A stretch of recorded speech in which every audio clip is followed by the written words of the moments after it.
मित्रांनो, तुमचं पुन्हा एकदा GB स्टोरी टेलर या यूट्यूब चॅनलवर स्वागत आहे. आजच्या आपल्या गोष्टीचं नाव आहे स्मशानोक्त. लेखक निखिल सूर्यवंशी. पण गोष्ट सुरू करण्याआधी जर कोणी या चॅनलवर पहिल्यांदाच आलेले असाल तर त्यांनी ह्या चॅनलला सबस्क्राईब करायला विसरू नका. चला तर मग अजिबात वेळ न घालवता गोष्टीला सुरुवात करूया.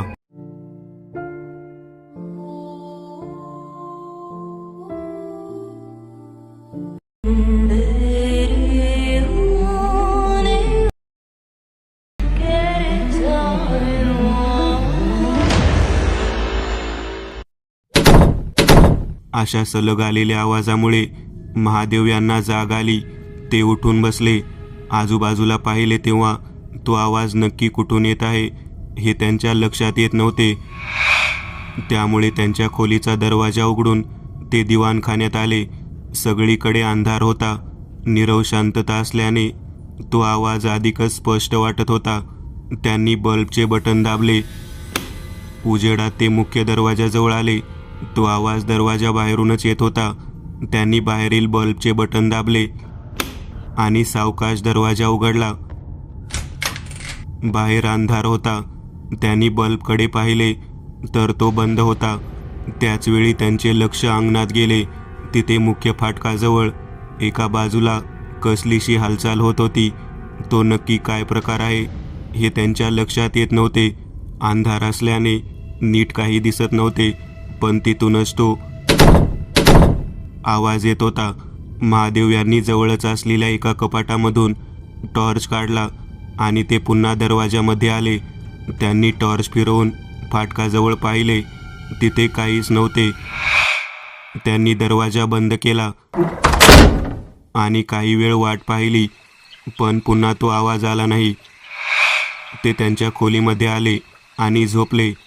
पुण्याजवळच्या एका गावात कितीतरी वर्ष जुन्या वाड्यात एकदंत यांचे वडील महादेव राहत होते. त्यांच्यासह वाड्यात काम करायला श्रीपाद, जनार्दन आणि कावेरी तिथेच राहत होते. जनार्दन हा वाड्याची साफसफाई करायचा. श्रीपाद वाड्यात लागणारे सामान आणि इतर गोष्टी पाहत होता. त्याची बायको कावेरी स्वयंपाकगृह सांभाळत होती.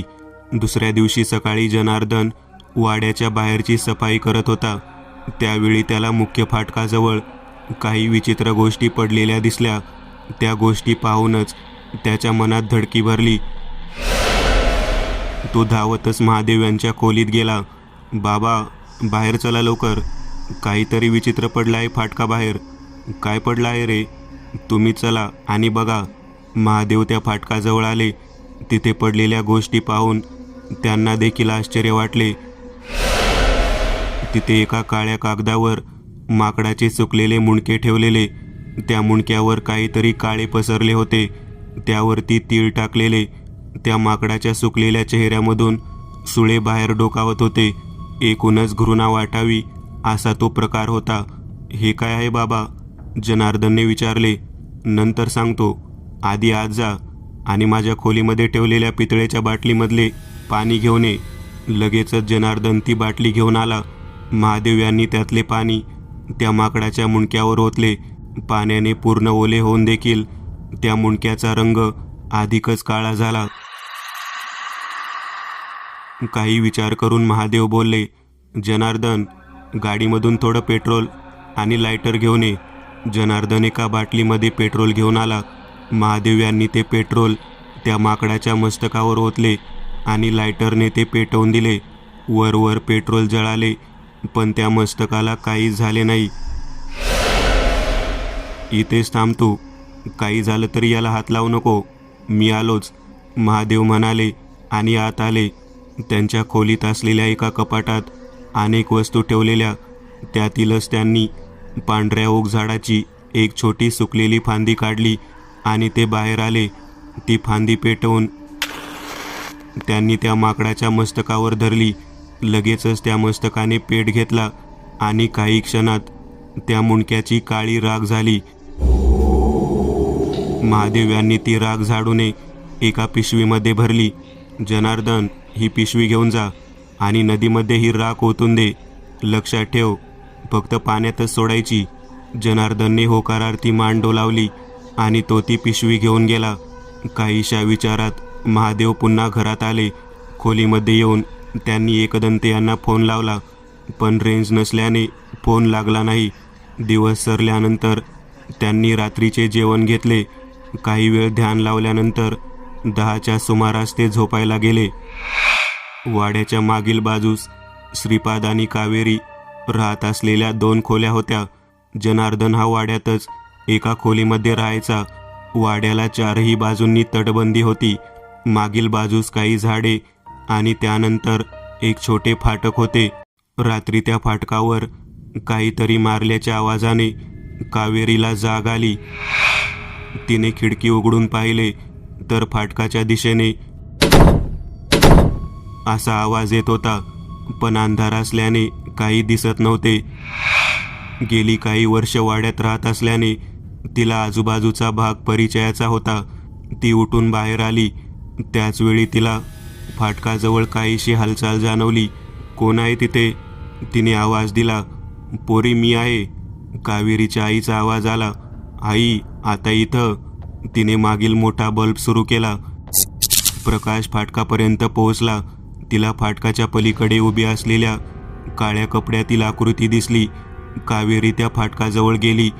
तोच अचानक बल्ब चालू बंद होऊ लागला. तिला फाटकाच्या पलीकडचे काही दिसत नव्हते. आई, तू इथे काय करते? आत ये आधी, असं म्हणत तिने फाटक उघडले, पण तिला आश्चर्याचा धक्का बसला. तिथे कोणीच नव्हते.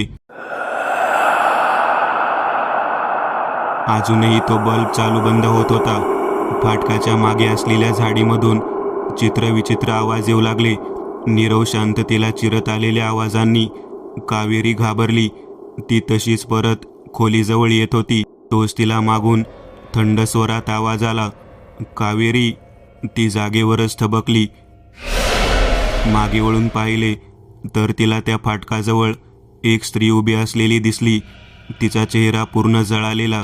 अंगावर जागोजागी जळालेली त्वचा लोंबत होती. त्या चालू बंद होणाऱ्या बल्बच्या प्रकाशात तिचा चेहरा मध्येच चमकत होता तर मध्येच अंधारत होता. त्या स्त्रीला पाहून कावेरीच्या तोंडून आवाज निघत नव्हता. ती घाबरून खोलीच्या दिशेने धावली, पण तोच तिचे पाय आपोआप उचलले गेले आणि ती जमिनीवर आदळली. कसंबसं उठून तिने मागे वळून पाहिले तर तिला धक्काच बसला. त्या जळालेल्या स्त्रीसारख्या अजून काही स्त्रिया तिच्या भोवती उभ्या होत्या. त्या सर्वांचे चेहरे जळून काळे झालेले, डोळे अर्धवट बाहेर लोंबत होते. अंगावरील साड्या जळून त्वचेसोबत एकरूप झालेल्या, केस तर अर्धवट उरलेले. त्या सगळ्या स्त्रियांचा अवतार पाहून कावेरी मोठ्याने किंचाळली आणि बेशुद्ध पडली. कावेरीची किंकाळी ऐकून श्रीपाद दचकून जागा झाला. आजूबाजूला पाहिले तर त्याला कावेरी दिसली नाही. तो उठून बाहेर आला. बल्ब पूर्ण बंद झाला होता. सगळीकडे अंधार असल्याने काही दिसत नव्हते. आत जाऊन त्याने टॉर्च आणली आणि तिच्या उजेडात तो आजूबाजूला पाहत होता. टॉर्च घेऊन मागील बाजूस जात असताना त्याला समोर काहीतरी दिसले. तो घाईघाई त्या दिशेने गेला. तिथे कावेरी पाठमोरी बसलेली. कावेरी, काय करते तू इथं? त्याने विचारले. तिच्याकडून काहीच प्रतिसाद आला नाही. तो तिच्या अजून जवळ जातच होता. तोच दचकून मागे झाला. कावेरीची वेणी सापासारखी वळवळत होती. तो हळूहळू तिच्या उजव्या बाजूने पुढे गेला. त्यावेळी त्याला पुढचा धक्का बसला. तिचा चेहरा वेगळाच होता. चेहऱ्यावर असंख्य जखमा असणाऱ्या स्त्रीचा तो चेहरा होता. त्या चेहऱ्यामधून रक्त पडत होते, पण ते हवेतच शोषले जात होते. तिच्या आजूबाजूला पडलेली झाडांची पाने अचानक हवेत उडाली आणि एका ठराविक उंचीवर येऊन स्थिरावली. श्रीपाद जागेवरच थिजला होता. समोर जे काही घडत होतं ते त्याच्या आकलनापलीकडचे होते. त्याच्या थरथरत्या हातात असलेला टॉर्च अजूनही त्या स्त्रीच्या चेहऱ्यावर खिळलेला होता. त्याचवेळी त्याच्या 4ही बाजूंनी ओरडण्याचा आवाज येऊ लागला. अनेक स्त्री पुरुष एकत्र येऊन आक्रोश करत आहेत, असा तो आवाज होता. श्रीपादला त्यावेळी काय करावे हेच समजत नव्हतं. तो कानावर हात ठेवून उभा होता आणि अचानक ती हवेत उडालेली पाने वेगाने त्याच्या दिशेने आली. घाबरून तो खाली बसला आणि डोळे मिटले. काही वेळाने सगळं शांत झालं होतं. त्याने डोळे उघडून आजूबाजूला टॉर्च फिरवून पाहिले आणि त्याला प्रचंड मोठा झटका बसला. त्याच्या आजूबाजूला तिरडीवर ठेवलेली असंख्य प्रेतं होती. त्या सर्वांच्या मध्ये तो बसला होता. तिथे टॉर्च जाईल तिथे तिरडीच दिसत होती. हा प्रकार पाहून तो प्रचंड भेदरला आणि त्याच्या डोळ्यासमोर अंधारी आली. तो तिथेच खाली कोसळला. महादेव त्यांच्या खोलीमध्ये झोपले होते. कसलीशी चाहूल लागल्यामुळे त्यांना जाग आली. कानोसा घेतल्यानंतर त्यांच्या लक्षात आले खिडकी बाहेरून विचित्र आवाज येत होता. ते खिडकीजवळ गेले. कडी उघडून त्याची पाले बाहेर ढकलली, पण ती पाले उघडतच नव्हती. त्यांनी कितीतरी वेळ प्रयत्न केला, पण खिडकी उघडली नाही. पण बाहेरून अजूनही तोच विचित्र आवाज येत होता. त्यांनी जनार्दनला उठवले. बाहेर कसला आवाज येतोय बघ, आणि माझ्या खोलीची खिडकी उघडत नाहीये. बाबा, मी बाहेर जाऊन पाहतो, तुम्ही बाहेर येऊ नका. बाहेरील बल्ब चालू करून त्याने दरवाजा उघडला. तिथे समोर तर काही दिसलं नाही. त्यामुळे तो वळसा घालून महादेव यांच्या खोलीला असलेल्या खिडकीजवळ आला. त्याला तिथेही काही दिसले नाही. त्यामुळे तो परत यायला निघाला, तर त्याचवेळी त्याला मागून कोणीतरी चालत येत असल्याचा आवाज ऐकू आला. त्याने मागे वळून पाहिले, तर त्याला मागील बाजूस कोणीतरी बसलेले दिसले, पण तिथे अंधार होता. त्याने मोबाईलचा टॉर्च सुरू केला आणि तो मागील बाजूस गेला. तिथे तटबंदीच्या भिंतीला टेकून कोणीतरी स्त्री बसलेली. तिच्या डोक्यावर पदर होता. कोण आहे तू? कावेरी आहेस का? तिच्याकडून काहीच प्रतिसाद आला नाही. तो अजून थोडा पुढे झाला. तिचे अंग ओले झालेले आणि त्यातून कसलासा वास येत होता. त्याने हळूहळू टॉर्च फिरवला. तिच्या डोक्यापासून करत तो टॉर्च जमिनीवर घेऊन आला आणि अचानक तिच्या पायांपाशी त्याचा टॉर्च थबकला. त्याच्या डोक्यात मुंग्या येऊ लागल्या. तिचे पाय उलटे होते. तू तू त्याच्या तोंडून आवाज निघत नव्हता. इतक्यात हवेची एक झोत त्याच्या दिशेने आली आणि तिच्या डोक्यावरील पदर उडाला. समोरील दृश्य पाहून त्याची बोबडीच वळली. तिच्या मानेवरती मस्तकच नव्हते. कापलेल्या मानेमधून रक्ताच्या चिळकांड्या उडत होत्या. त्या रक्ताने तिचे शरीर भिजत होते. त्या रक्ताचा तो दर्प होता. तो घाबरत मागे सरकला आणि कशाला तरी त्याचा पाय अडकला आणि तोल जात होता म्हणून त्याने आधाराला एक हात भिंतीला टेकवला, पण त्याचा हात पडला तिथे कोणाचे तरी पाय होते. घाबरून त्याने हात काढून घेतला आणि टॉर्च तिथे फिरवली. तिथे धोतर घातलेले पाय दिसत होते. हळूहळू त्याने टॉर्च वरती नेला, तर कमरेपासून खालचा भाग हा त्या भिंतीवर बसलेला, पण त्यावर धड नव्हतेच. त्याचवेळी त्याचे लक्ष खाली गेले. ज्या गोष्टीला त्याचा पाय अडखळला होता ती गोष्ट होती त्या स्त्रीचे मस्तक. तिचे डोळे उघडेच होते. मानेमधून पडणाऱ्या रक्तामुळे केस ओले झालेले, चेहऱ्यावर जागोजागी रक्त लागलेले. ते उघडे डोळे जणू त्याच्यावरच खिळले होते. त्याला काय करावे हे समजतच नव्हते. महादेव यांना आवाज देण्यासाठी त्याने तोंड उघडले, पण त्यातून आवाज बाहेर येतच नव्हता. ती खाली बसलेली स्त्री उभी राहिली. तिच्या अंगावरून रक्त नितळत खाली पडत होते. त्यावेळी त्याच्या पायाजवळ त्याला हालचाल जाणवली. त्याने टॉर्च तिकडे फिरवला, तर ते मस्तक हालत होते. घाबरून तो काही पावले बाजूला सरकला. अचानक ते मस्तक उडाले आणि त्या स्त्रीच्या मानेवर बसले. हा प्रकार पाहून तो धावत सुटला, पण त्याचे पाय जागेवरच होते. पुढे जाता येत नाही हे पाहून तो मागील बाजूस वळला. धीर करून त्या स्त्रीच्या बाजूने धावत जात तो वाड्याच्या मागील बाजूस आला. तिथे एका झाडाखाली त्याला कावेरी बसलेली दिसली. कावेरी ताई, इथे का बसली आहे? तिच्याजवळ जात तो बोलला. तिच्याकडून काहीही प्रतिसाद आला नाही. ती शून्यात नजर लावून बसलेली. त्याचवेळी दुसऱ्या झाडाजवळ त्याला कसलीशी हालचाल जाणवली. तो वाड्यात परत जाण्याऐवजी त्या झाडाकडे ओढला गेला. त्या झाडाजवळ जाताच त्याला जाणीव झाली त्याच्यावर अनेक नजरा खिळलेल्या आहेत. अंधार असल्याने झाडावरचे नीट काही दिसत नव्हते, पण तिथे असंख्य डोळे चमकत होते. त्याने त्या ठिकाणी टॉर्च फिरवला तर काहीच दिसत नव्हते. अचानक झाडाच्या फांद्या हलू लागल्या.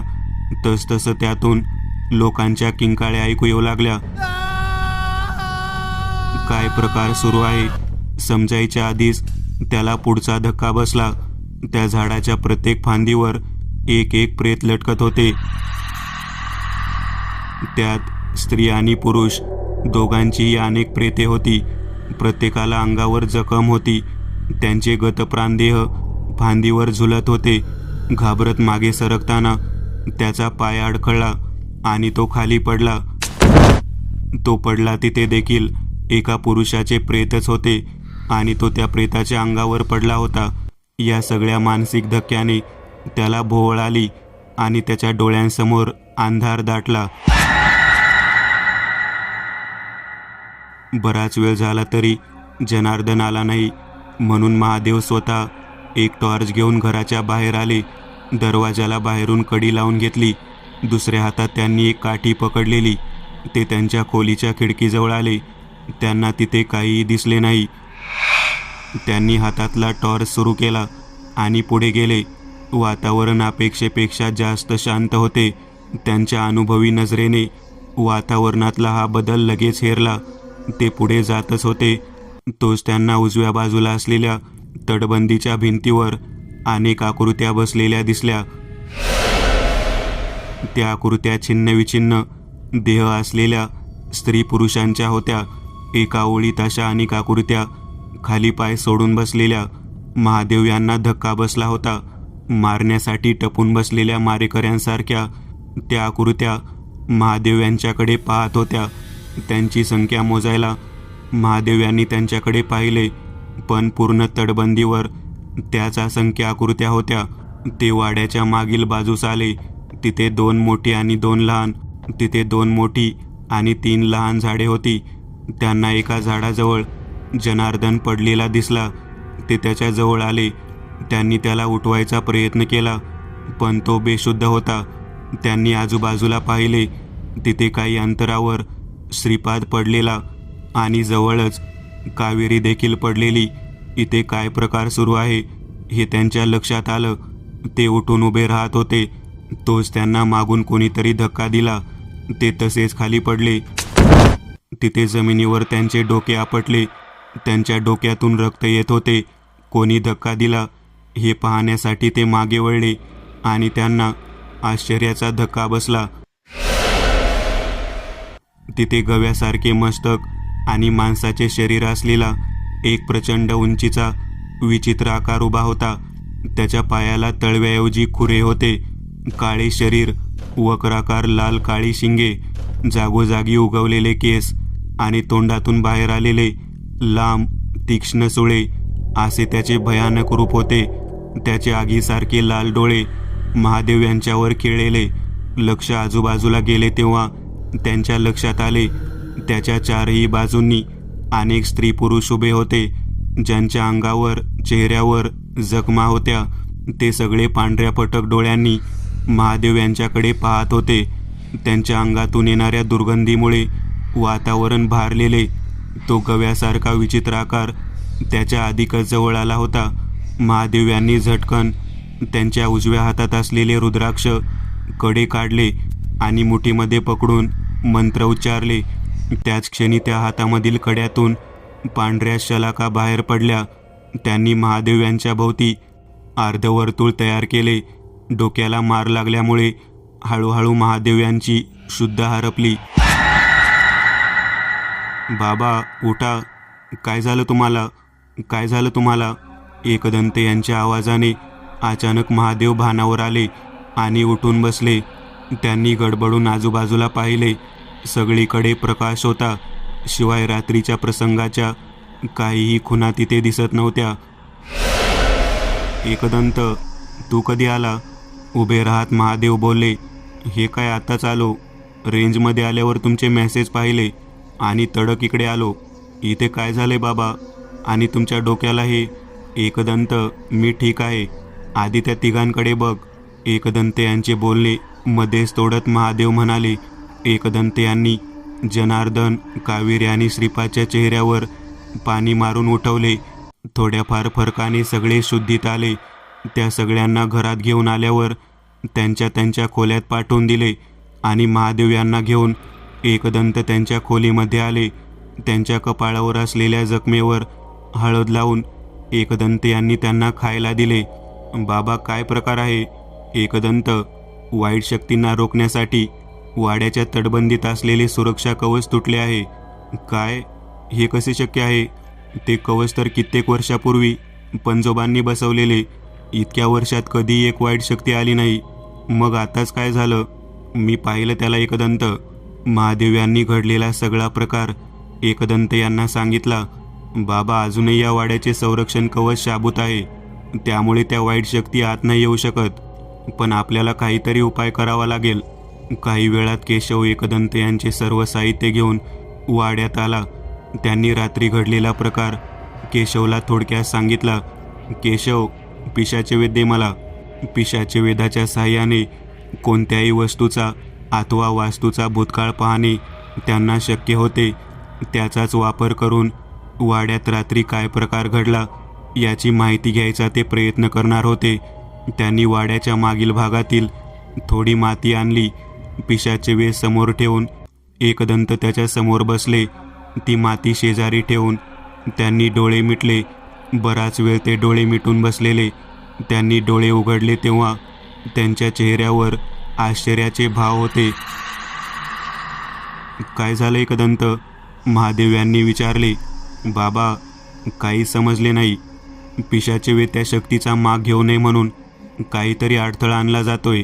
म्हणजे काल जे काही इथं आलं होतं ते फक्त प्यादं होतं एकदंत. त्याला इशारा देणारं दुसरंच कोणी आहे, तेच आपल्याला शोधावं लागेल. तुझ्या डोक्यात काही कल्पना आहे वाटतं एकदंत? हो बाबा, काल जे आलं होतं तेच आपल्याला त्याच्यापर्यंत पोहोचवेल. काल तुम्ही अघोरुद्र मंत्र वापरून एक कवच तयार केलं, त्यामुळे ते जे काही आलं होतं ते त्यावेळेपुरतं निघून गेलं आहे. पण मला खात्री आहे ते पुन्हा येणार. त्यांचा नक्कीच काहीतरी हेतू आहे. संध्याकाळचे 7 वाजले होते. वाड्याच्या दिवाणखान्यात एकदंत, महादेव, केशव, जनार्दन, कावेरी आणि श्रीपाद बसलेले. जेवण झाल्यानंतर जनार्दन, कावेरी आणि श्रीपाद, काही झालं तरी तुम्ही तुमच्या खोल्यांमधून बाहेर पडायचं नाही. आपल्या वाड्यात काहीतरी घुसायचा प्रयत्न करते. कल्पना नाही ते नक्की काय आहे, पण यात सर्वात जास्त धोका तुम्हाला आहे. म्हणूनच खोलीमध्ये राहा. एकदंत, तुझी नक्की काय योजना आहे? महादेव यांनी विचारले. आता तरी काहीच नाही. नक्की समोर काय येते ते पाहून ठरवू. रात्री जेवण झाल्यानंतर दिवाणखान्यात फक्त एकदंत, महादेव आणि केशव बसलेले. एकदंत यांचे सर्व साहित्य दिवाणखान्यात ठेवलेले. बराच वेळ झाला तरी कसलाही आवाज येत नव्हता. रात्रीचे 11 वाजले होते. एकदंत यांचे लक्ष खिडकीमधून बाहेर गेले. त्यांच्या फाटकावर असलेले बल्ब चालू बंद होत होते. वाड्याच्या बाहेर अनेक लोक चालत आहेत असे आवाज येत होते. एकदंत खिडकीमध्ये आले. बंद काचेमधून बाहेर पाहत होते. तोच अचानक त्या काचेवरून कोणीतरी डाव्या बाजूने उजवीकडे सरपटत गेले. एकदंत काहीसे मागे सरकले. मुख्य दरवाजातून एकदंत बाहेर पडले. त्यांच्या हातात करेच्या पाण्याची बाटली आणि टॉर्च होती. बाहेर बल्बचा उजेड होता. ते वाड्याच्या उजव्या बाजूने चालले होते. ते मागील बाजूस पोहोचले, पण त्यांना कोणीही दिसले नाही. ते परत निघणार इतक्यात एका पुरुषाचा वेदनेने ओरडण्याचा त्यांना आवाज आला. त्यांनी मागे वळून पाहिले तर तो आवाज झाडाच्या जवळून येत होता. ते झाडाजवळ आले तर त्यांना झाडाच्या खोडामधून 2 काळे हात बाहेर आलेले दिसले. त्यांनी झटकन करेचे अभिमंत्रित पाणी त्यावर शिंपडले. झटकन ते हात गायब झाले. त्याचवेळी त्यांना झाडावर एक विचित्र सळसळ जाणवली. त्यांचे लक्ष वर जातच होते. तो सगळे बल्ब आपोआप बंद झाले. पूर्ण काळोख असल्याने त्यांना काहीही दिसत नव्हते. त्यांनी हातामधला टॉर्च सुरू करायचा प्रयत्न केला, पण टॉर्च खूप वेळाने सुरू झाला. जेव्हा त्यांनी आजूबाजूला टॉर्च फिरवला तेव्हा त्यांना धक्का बसला. ते उभे होते तिथे, आजूबाजूला तिरड्यांवर प्रेतं ठेवलेली. त्या सर्वांचे चेहरे उघडे होते, अंगावर इतर हार फुलं टाकलेली. त्यांच्या शेजारी गाडगी मांडलेली. वातावरण पूर्ण शांत होते. पुढे काय होणार याची एकदंत यांना उत्कंठा होती. आणि त्याचवेळी त्यांच्या पायाजवळ असलेले एक गाडगे हालायला लागले आणि झटकन शेजारील एक प्रेत उठून बसले. काही कळायच्या आतच त्याने एकदंत यांचा पाय ओढला. एकदंत खाली पडले, पण त्यांच्या हातात करेच्या पाण्याची बाटली तशीच होती. ते उठायचा प्रयत्न करत होते, पण त्यांच्या पाठीवर प्रचंड वजन आले होते. काय होतंय हे त्यांना समजत नव्हते. त्यांनी कसंबसं वळवून मागे पाहिले तेव्हा त्यांना एक काळा खूर दिसला. त्यांनी हातातील करेचे पाणी मागे शिंपडायचा प्रयत्न केला, पण त्यांना ते जमत नव्हते. पाठीवर असलेला दाब इतका वाढला की त्यांना श्वास घ्यायला जमत नव्हतं. हळूहळू त्यांचा चेहरा घामाने डबडबला आणि श्वास अडकू लागला. काय करावे याचा एकदंत विचार करत होते. तोच अचानक त्यांच्या पाठीवरचा दाब कमी झाला. तरी त्यांना उठता येत नव्हते, पण कसंबसं उठून त्यांनी मागे वळून पाहिले. त्यावेळी त्यांना तो दिसला, तेच गव्याचे मस्तक असलेला पुरुष. पण त्याच्या मानेत काहीतरी अडकले होते. त्यांची नजर त्याच्या मागे गेली.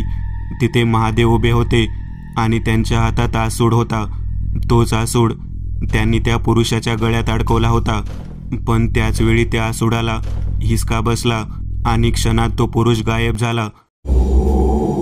एकदंत महादेव यांच्या दिशेने आले. महादेव यांनी त्यांची पाठ पाहिली. मध्यभागी शर्ट फाटला होता आणि तिथे खूर उमटलेला. एकदंत, मला वाटलंच हा प्रकार भयानक आहे, म्हणून मी तुझ्या मागे घरातून बाहेर पडलो. एकदंत काही बोलणार तोच त्यांचे लक्ष वाड्याकडे गेले. तीच गव्याच्या तोंडाची पुरुषाची काळी आकृती वाड्याच्या दिशेने उडाली आणि अचानक वाड्याजवळ गायब झाली. बाबा, हा प्रकार माझ्या लक्षात आला आहे. आपल्याला एक विधी करावा लागेल. एकदंत आणि महादेव घराच्या दरवाजामध्ये उभे होते. त्याचवेळी केशव तिथे आला. काय झालं एकदंत, भेटलं का काही? एकदंत यांनी नकारार्थी मांडो लावली. मग तुम्ही बाहेर का थांबला आहे? एकदंत काहीच बोलले नाही. एकदंत, तुम्ही, केशव काही बोलणार इतक्यात एकदंत आणि महादेव यांच्या शरीराने पेट घेतला आणि काही क्षणात तिथे राख पडलेली. ते दृश्य पाहून केशवला धक्काच बसला. तिथून काळा धूर निघत होता. त्याच काळ्या धुरातून एकदंत आणि महादेव घरात आले. हे काय चाललंय? केशवने गडबडून विचारले. केशव, हा सापळा होता. सापळा कशासाठी? या वाड्यात घुसण्यासाठी. म्हणजे? केशव, या वाड्यात माझ्या पंजोबांनी एक कवच बसवले आहे. कोणतीही वाईट शक्ती या वाड्यात घुसू शकत नाही. पण हे फक्त तोपर्यंत जेव्हा या वाड्यातील एखादी व्यक्ती तिला आत बोलावत नाही. म्हणजे आता तुमच्या रूपात दुसरंच कोणीतरी? हो, बरोबर केशव. पण त्याचवेळी आम्ही तिथे आलो आणि करेच्या पाण्याच्या मदतीने त्या शक्तीला रोखले. पण लक्षात ठेव, असं परत परत होऊ शकतं, कारण इथे असंख्य वाईट शक्ती आहेत. त्यातली एक जरी वाड्यात घुसली तर इतर शक्तींना आत यायचा मार्ग मोकळा होईल. पण त्यांना वाड्यात का घुसायचं आहे ते मला पण माहीत नाही. आता सध्या तरी वाड्याचे रक्षण करणे हेच आपल्या हातात आहे. एकदंत, आता काय करायचं? महादेव यांनी विचारले. बाबा, आपल्याला एक यज्ञ करावा लागेल. हे सगळं कोणी केलं आहे हे नाही सांगता येत, पण आपण ते उलटवू तर शकतोच. पण तो यज्ञ आपल्याला बाहेर करावा लागेल. वाड्याच्या आत यज्ञ करून उपयोग नाही. हो बरोबर बाबा. वाड्याच्या मागील बाजूस असलेल्या मोकळ्या जागेत तो यज्ञ करावा लागेल. जिथं त्या वाईट शक्ती आहे त्यांच्यामध्येच यज्ञ केला तर त्याचा उपयोग होईल. रात्रीचे 2 वाजले होते. यज्ञकुंड आणि समिधा घेऊन केशव बाहेर पडला. त्याच्या मागे एकदंत सर्व साहित्य घेऊन आले. महादेव वाड्यातच थांबले. वाड्याच्या मागे मोकळ्या जागेत आता तरी नीरव शांतता होती. पण भारलेले वातावरण त्यांच्या अस्तित्वाची जाणीव करून देत होतं. हजारो नजरा आपल्यावर रोखलेल्या आहेत अशी जाणीव त्यांना होत होती. एकदंत यांनी त्यांची कट्यार काढली. तिच्या टोकावर भिजवलेली हळद लावून एक रिंगण आखले. त्यात यज्ञकुंड ठेवले. त्यात समिधा टाकून ते यज्ञ पेटवणार. इतक्यात वेगाने वारा वाहू लागला. आग पेटीची काडी पेटत नव्हती. आजूबाजूची माती, पाने हवेत उडू लागली. डोळे उघडे ठेवणेही अशक्य झाले होते. त्या मातीपासून वाचण्यासाठी काही क्षण एकदंत यांनी डोळे मिटले. जसं त्यांनी अर्धवट डोळे उघडले, त्यांच्यासमोर तो उभा होता. तोच गव्याचे मस्तक असलेला पुरुष. पूर्ण काळे शरीर, त्यावर ते गव्याचे मस्तक, चमकणारे लाल डोळे. एकूणच त्याचे रूप भयावह होते. एकदंत काही करणार. तोच त्याने यज्ञकुंडावर लाथ मारली. ते यज्ञकुंड कितीतरी लांब जाऊन पडले. एकदंत यांनी आखलेले रिंगण त्याने उधळून लावले. पुढच्या क्षणी त्याने एकदंत यांना लाथ घातली. ते दूर जाऊन पडले. काय घडतं हे कळायच्या आतच केशव देखील लांब उडून पडला. एकदंत कसेबसे उभे राहिले. त्यांच्या छातीला आणि पाठीला मार लागला होता. त्यांनी एका खिशामधून सहदेवी झाडाची मुळे काढली आणि ती मुळे जमिनीभोवती फिरवत पाशुपतास्त्र मंत्र म्हटले. त्याच क्षणी जमिनीमधून धुळीचा एक लोट उठला आणि तो चारही बाजूंनी पसरला. त्या धुळीच्या लोटात तो पुरुष गायब झाला. त्याचाच फायदा घेत एकदंत यांनी केशवच्या मदतीने यज्ञकुंडात समिधा टाकल्या आणि आग पेटवली. त्यांनी एक ऊद काढला आणि तो ऊद त्या यज्ञात टाकत त्यांनी मंत्रोच्चार सुरू केले. त्यांचे हे मंत्रोच्चार सुरू होते त्याचवेळी त्यांच्या वाड्याच्या आजूबाजूला तेच असंख्य स्त्री पुरुष जमा झाले. त्यांचे चेहरे पांढरे पडलेले, अंगावर विचित्र जखमा होत्या.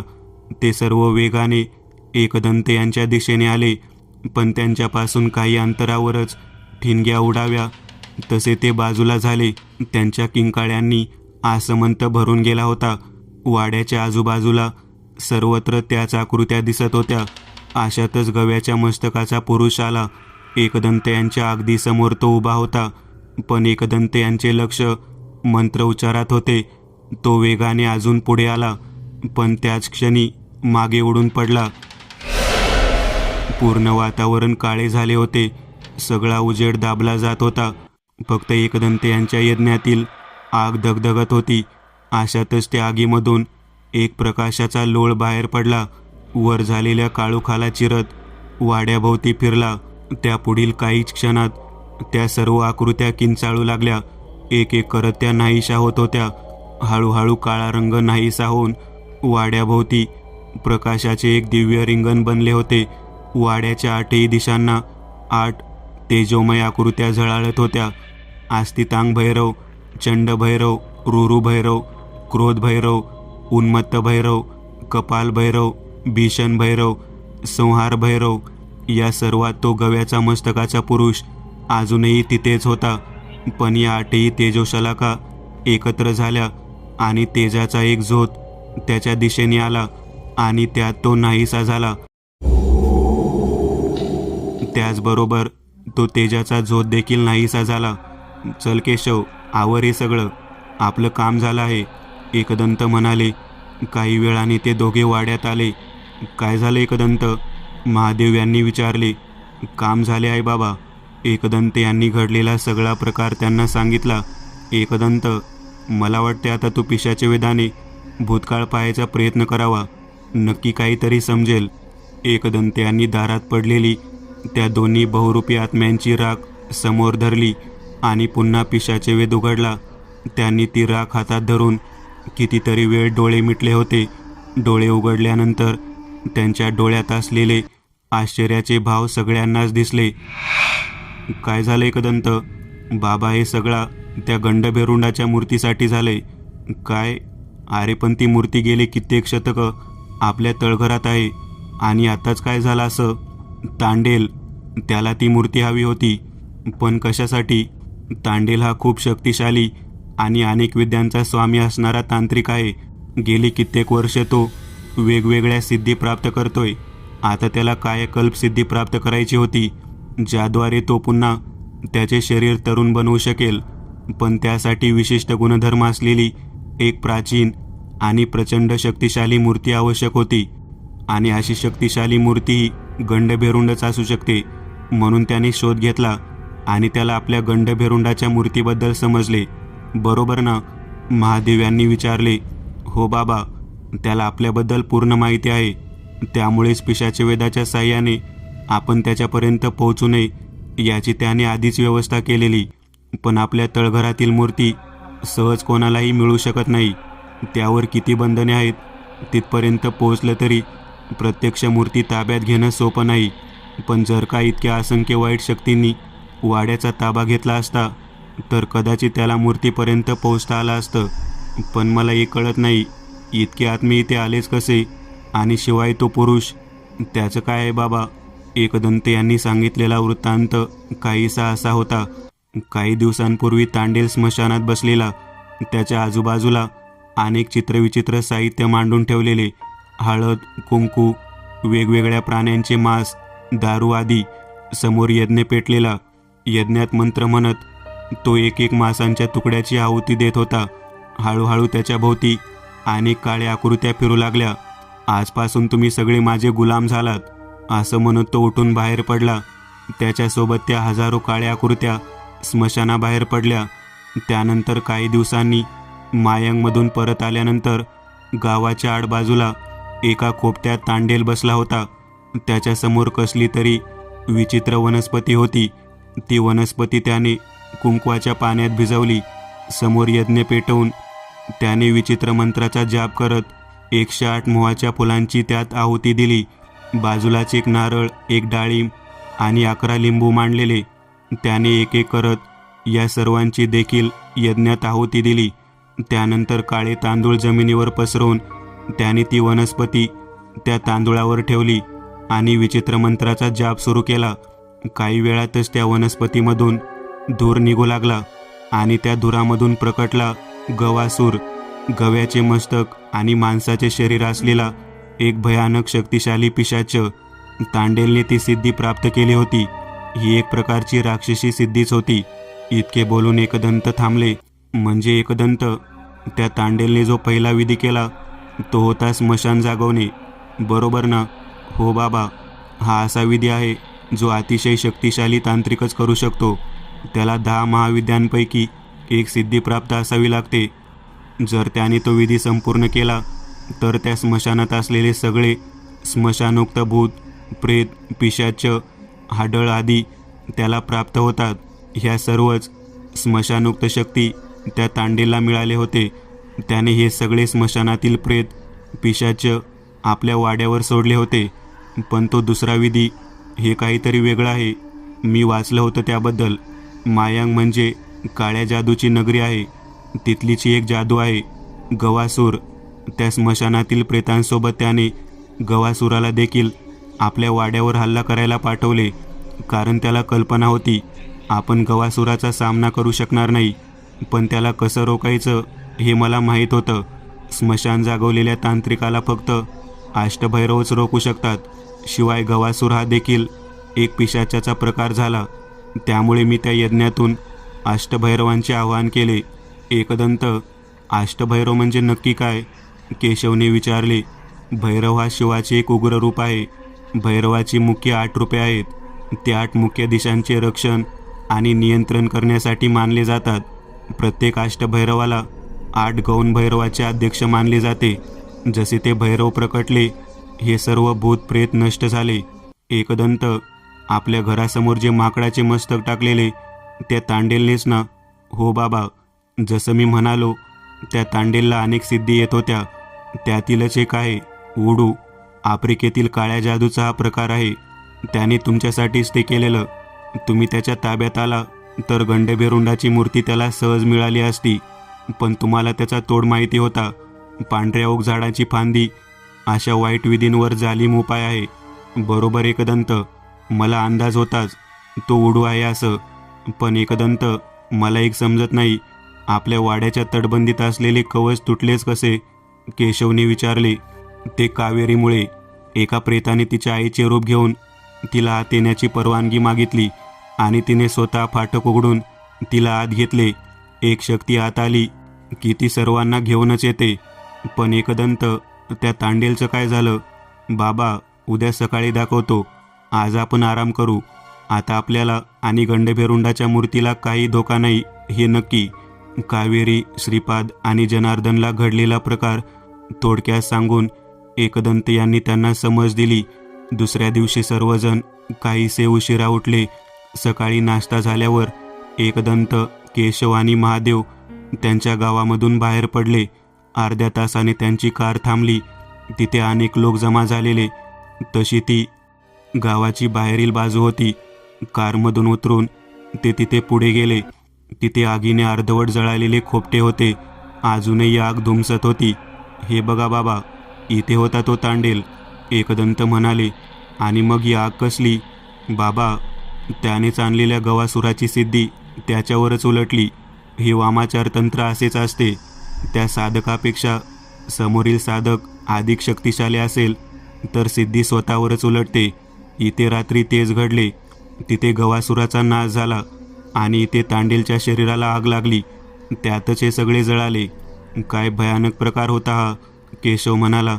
ते तर आहेच केशव, पण त्याचं कर्म त्याच्यावरच उलटलं. बरं, चला आता घरी. आपल्याला त्या तटबंदीमधले कवच पुन्हा साधावे लागेल. काय माहीत परत कोणीतरी या तांडेलासारखा जागा व्हायचा. महादेव म्हणाले. बरोबर आहे बाबा. त्या गंडभेरुंडाच्या मूर्तीची इतर कोणाला कल्पना असेल असं वाटलं देखील नव्हतं. पण या तंत्राच्या विश्वात काहीही अशक्य नाही. ते तिघे घरी परतले. एकदंत यांनी त्यांच्याच वाड्यावर आलेले संकट परतावून लावले होते. पण त्यांचा आपल्यासोबतचा प्रवास तसाच सुरू आहे, अज्ञाताच्या दिशेने. मित्रांनो, आज पुरतं एवढंच. तुम्हाला जर काही गोष्ट आवडली असेल तर नक्की लाईक करा.